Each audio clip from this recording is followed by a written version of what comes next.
Yes sir, Koteswararao గారు ఇవాళ 79వ స్వాతంత్ర దినోత్సవ వేడుకల్లో భాగంగా ప్రధాని మోదీ కీలక వ్యాఖ్యలు చేశారు. మరి రైతులకు ప్రేరణలు కలిగించే విధంగా చేయకుండా ఉంటే ఊరుకోమంటూ కూడా చెప్పారు. మరి రైతుల మేలు కోసమే ప్రభుత్వం ఆలోచిస్తుందంటూ కూడా చెప్పారు. మరి అటు యువత కోసం కూడా 1,00,000 కోట్ల రూపాయల పథకం ప్రారంభిస్తున్నట్లు కూడా మోదీ చెప్పారు. అంటే ఇదంతా సాధ్యమవుతుంది అంటారా?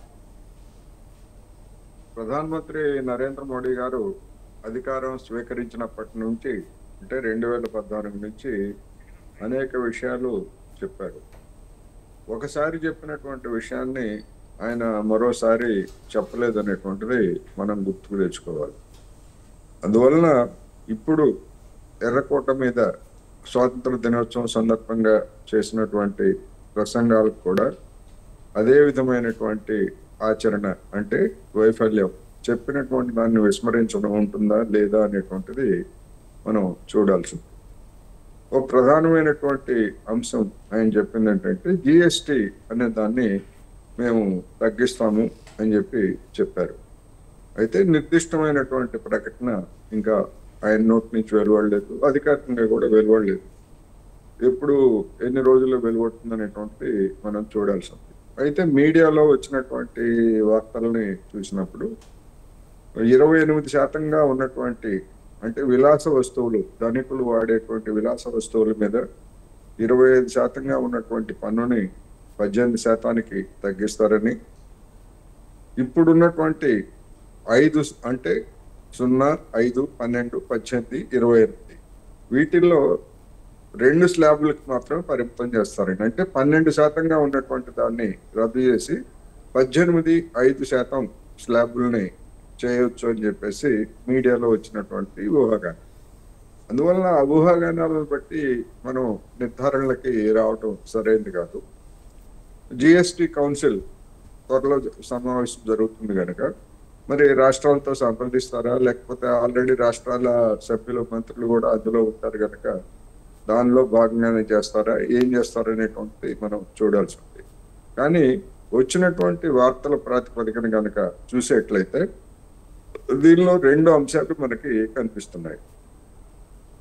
ఇటీవల అంటే గత 6 నెలల్లో వచ్చినటువంటి ఆర్థిక రంగానికి సంబంధించినటువంటి వార్తలను చూసినప్పుడు అనేక రంగాలు, ముఖ్యంగా ఉత్పాదక రంగం అనేటువంటిది అభివృద్ధి లేకపోగా గతంతో పోలిస్తే దిగజారిపోవడం, లేకపోతే స్టాగ్నేషన్ అంటే యథావిధిగా ఉండటం తప్ప అభివృద్ధి లేదనేటువంటిది ఒకటి. దీనికి ప్రధానమైనటువంటి కారణాలు చెప్పింది ఏమిటంటే వస్తు వినియోగం అనేటువంటిది గ్రామీణ ప్రాంతాల్లో బాగా తగ్గింది, పట్టణాల్లో కూడా బాగా తగ్గింది. కనుక వస్తు వినియోగం లేనప్పుడు పారిశ్రామిక ఉత్పత్తి చేసేటువంటి అవకాశం ఉంటుంది కనుక తగ్గిపోతుంది.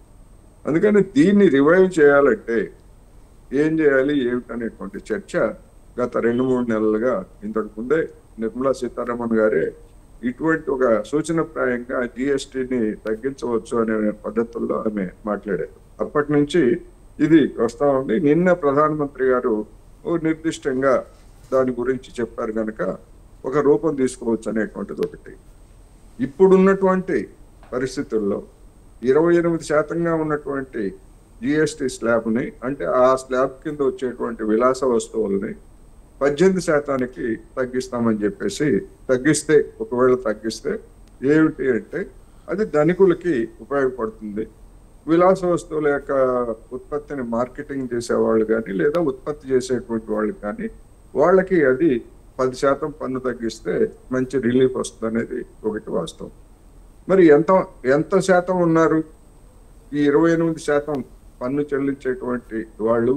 వాళ్ళ ద్వారా జిఎస్టిలో దాదాపు 2,00,000 కోట్లు, 45,000 కోట్లు ఒకసారి తగ్గవచ్చు, ఒకసారి పెరగవచ్చు. 2,00,000 కోట్లు అనుకుంటే కేవలం 11% మాత్రమే ఈ 28%లో ఉన్నటువంటి వాళ్ళ ద్వారా వస్తుంది అనేటువంటిది ఒక అంచనా. ఆ 11%కి ఈ విధమైనటువంటి రిలీఫ్ ఇస్తున్నారు. సరే, దాని మంచి చెట్లు ఇస్తారా లేదా అనేటువంటి ఒకటి. రెండవది 18% జిఎస్టి స్లాబ్ లో ఉన్నటువంటి వస్తువుల నుంచి 65% ఆదాయం కేంద్రానికి కానీ రాష్ట్ర ప్రభుత్వాలకు కానీ, ఎందుకంటే సగం సగం వస్తుంది కనుక రెండింటికి కలిపి 65% పన్ను వస్తాం. ఇక 12% ఉన్నటువంటి జిఎస్టి ఉన్నటువంటి వస్తువుల్లో దాని ద్వారా వచ్చేటువంటి రాబడి కేవలం 5% మాత్రమే. 5% పన్ను ఉన్నటువంటి స్లాబ్ లో ఉన్నటువంటి వస్తువుల ద్వారా 7% వస్తుంది అనేది గతంలో విశ్లేషణలో వెలువడినటువంటి విశ్లేషణ. అందుకని 12% రద్దు చేసి 5%, 18% ఉంచుతారనేటువంటిది ఒకటి. అప్పుడు కేవలం 5% పన్నులు మాత్రమే తగ్గిస్తారు అనేటువంటిది దీనిలో ఒకటి కనిపిస్తూ ఉంది.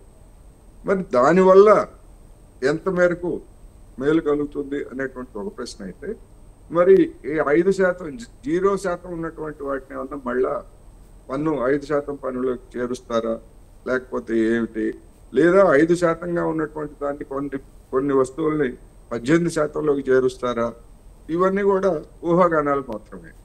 ఈ ఊహాగానాల గురించి మనం ఏం చెప్పలేం. కానీ ఇది మాత్రం ఒకవేళ 18.5% కనుక అయ్యేట్లయితే 18%లో ధనికులకి ఉపయోగపడుతుంది.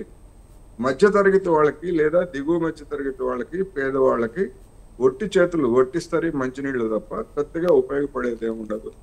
నరేంద్ర మోడీ గారు లేకపోతే బీజేపీ పార్టీ దాన్ని ఒక ఘన విజయంగా చెప్పుకోవడానికి ఒక ప్రచారాస్త్రంగా మాత్రమే ఉపయోగపడుతుంది. రెండోది, ఒక్క నిమిషం. రెండోది, ఎప్పుడు ఆదాయం గనక రాష్ట్రాలకి కోల్పోయినా లేదా కేంద్రానికి కోల్పోయినా లోడ్ బడ్జెట్ అనేటువంటిది పెరుగుతుంది. ఆ లోడ్ బడ్జెట్ పెరిగినప్పుడు కేంద్రం దగ్గర ఉన్నటువంటి మార్గం ఏంటంటే, రిజర్వ్ బ్యాంకు కేంద్ర ప్రభుత్వ ఆధీనంలో ఉంటుంది కనుక అదనంగా నోట్లు ముద్రించి దాన్ని కూర్చోవచ్చు. అది మళ్ళా ధరల పెరుగుదలకి దారితీస్తుంది. కానీ రాష్ట్రాలకు వచ్చేటువంటి ఆదాయానికి కాంపెన్సేషన్ అనేటువంటిది ఉండదు. అప్పుడు రాష్ట్ర ప్రభుత్వాలు మరింత అప్పులు పాలు కావాల్సి వస్తుంది. అందుకని ఇటువంటి అన్ని కూడా ఉన్నాయి కనుక మరి సమగ్రంగా జిఎస్టి కౌన్సిల్ ఏమి చర్చిస్తుంది, లేదా కేంద్ర మంత్రివర్గం ఏం చర్చిస్తుంది అనేటువంటిది ఒక నిర్దిష్టమైనటువంటి ప్రకటన చేసిన తర్వాత మాత్రమే వాటి మంచి చెడ్డల గురించి చెప్పుకోవచ్చు అనేది నా అభిప్రాయం. సంధ్యారెడ్డి గారు,